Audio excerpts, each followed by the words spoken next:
ಏನ ಮಗನೇ ಅವನೊಂದ್ ಪಕ್ಷ ಇವನೊಂದ್ ಪಕ್ಷ ಅಂತ ಹೇಳ್ತಿದ್ಯಾ? ಎಲ್ಲರೂ ಬೇರೆ ಬೇರೆ ಪಕ್ಷ, ಮೂರು ಪಕ್ಷ, 3-4-5 ಪಕ್ಷ ಇದಾವೆ. ಎಲ್ಲ ಒಂದ್ ಬೇರೆ ಬೇರೆ ಪಕ್ಷ ಅಂತ ಹೇಳ್ತಿದ್ಯಾ? ಓಹೋ, ಇವು 3 ಪಕ್ಷಗಳು ಪ್ರಜಾಪ್ರಭುತ್ವದ ಅಡಿಯಲ್ಲಿ ನಡಿಬೇಕು ಅಂತಿದ್ಯಾ?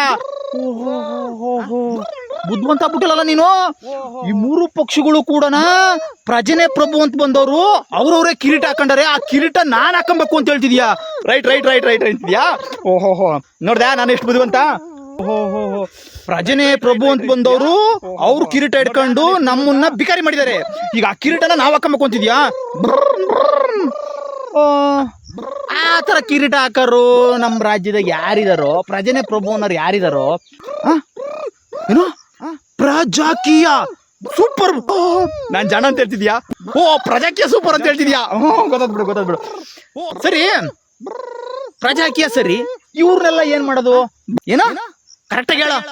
ಓಹೋ, ನಮ್ ತೆರಿಗೆ ದುಡ್ಡೆಲ್ಲನ ಲೂಟಿ ಆಗ್ತಾ ಇದೆ, ಅದನ್ನೆಲ್ಲ ಸರಿಯಾಗಿ ಪಾರದರ್ಶಕವಾಗಿ ಲೆಕ್ಕ ಕೊಡುವಂತ ಕೆಲಸಗಾರನ ಆಯ್ಕೆ ಮಾಡ್ಕೊಂಡ್ಕೊಂತಿದ್ಯಾ? ಓಹೋ, ಪ್ರಜಾಕೀಯ ಯಾಪ್ ಬಿಟ್ಟಿದ್ದಾರೆ ಅಂತ ಹೇಳ್ತಿದ್ಯಾ? ಯಾಪ್ನ ಡೌನ್ಲೋಡ್ ಮಾಡ್ಕೊಳ್ರಿ ಅಂತ ಹೇಳ್ತಿದ್ಯಾ?